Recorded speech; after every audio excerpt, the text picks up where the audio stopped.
सबके हमार नमस्कार और सलाम बा। और आज हमनी के बात कइल जाई कि आखिर हमनी के जीवन के वो सबसे बड़ा ग्रह का ह जौन हमनी के आगे बढ़े से रोकेला। तो स्वामी विवेकानंद एक बार अपने अनुयायियों के संगे बैठल रहनी और वहाँ से इहे प्रश्न कइल गई। तो वहाँ के एगो कहानी सुनैनी और वो कहानी के माध्यम से बताए के कोशिश कइनी कि आखिर कौन सी सबसे बड़ी समस्या है। तो स्वामी विवेकानंद एगो अपन मित्र के बारे में बात कइनी, एगो मशहूर डॉक्टर मित्र के बारे में बात कइनी। उन्होंने कहनी वो आदमी मन वचन कर्म विचार सबसे भिक्षुक रहा, एकदम सादगी के जीवन के एगो प्रतीक रहा। उनके अंदर वो सारा गुण है जो एगो साधु सज्जन व्यक्ति में मिल जाए और बहुत ही सादगी से जीवन जिए वाला व्यक्ति। डॉक्टर साहब बहुत साधारण जीवन जियत रहे। उनका के केहू देख के अंदाजा ना लगा सकत कि वो बंगाल के बहुत बड़न डॉक्टर रहे। एक दिन वहाँ के पैदल अपनी औषधालय में जाता रहे। बरखा होके वाला रहे, चारों तरफ घनघोर बादल लागल रहे। एगो आदमी अपन छत ठीक करत रहे, बड़ा परेशान मालूम भइल और यहाँ के ओकरा लगे गई नहीं। तो यहाँ के सज्जन और सादगी भरा कपड़ा और अपन पोशाक देखकर यहाँ के वो व्यक्ति के लागल कि मजदूर है। और व्यक्ति ने यहाँ के कहलस कि रउआ तनी हमारे घर के मरम्मत में मदद कर दी। हम एगो मजदूर के बुलैले रहनी, लेकिन वो मजदूर कोनो कारणवश ना आ पाई और रउआ के जौनो पैसा बनी वो हम रउआ के दे देब।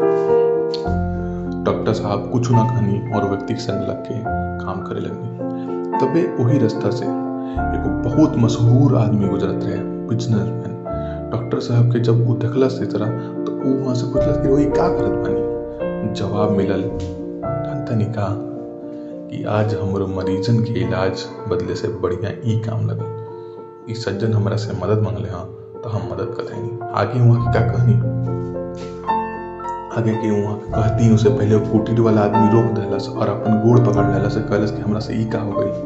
हम तो जानते ना रहनी है कि रउआ इतना बड़ा आदमी बानी। डॉक्टर साहब यही बात पे कहनी, हम और हमार दोस्त विवेकानंद के मानल बा कि धर्म के किताब से निकाल के अमल में ले आके पड़ी। रउआ हमरा के अपन धर्म के अमल में उतारे के मौका देनी, एकरा खातिर रउआ के हम शुक्रगुजार बानी। हमरा बहुत बड़ा कार्य के रही बंगाल के मशहूर डॉक्टर नाग साहब रहे। बाद में अंत में विवेकानंद अपन कहानी सुनाने के बाद संदेश देने कि हमदी की जिंदगी का सबसे खराब प्रॉब्लम बा अहंकार बा। अहंकार के नष्ट सेवा के माध्यम से हो सकेला।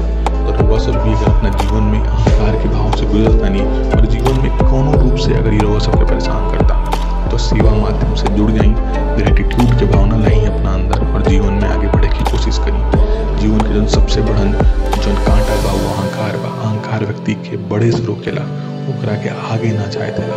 तो ई चीज ना होके के चाहिए। तो रउआ सबसे सलामी लेता नहीं, नमस्ते लेता नहीं और आगे बढ़ता नहीं। धन्यवाद। रउआ सब जुड़ल रहनी हमरा से।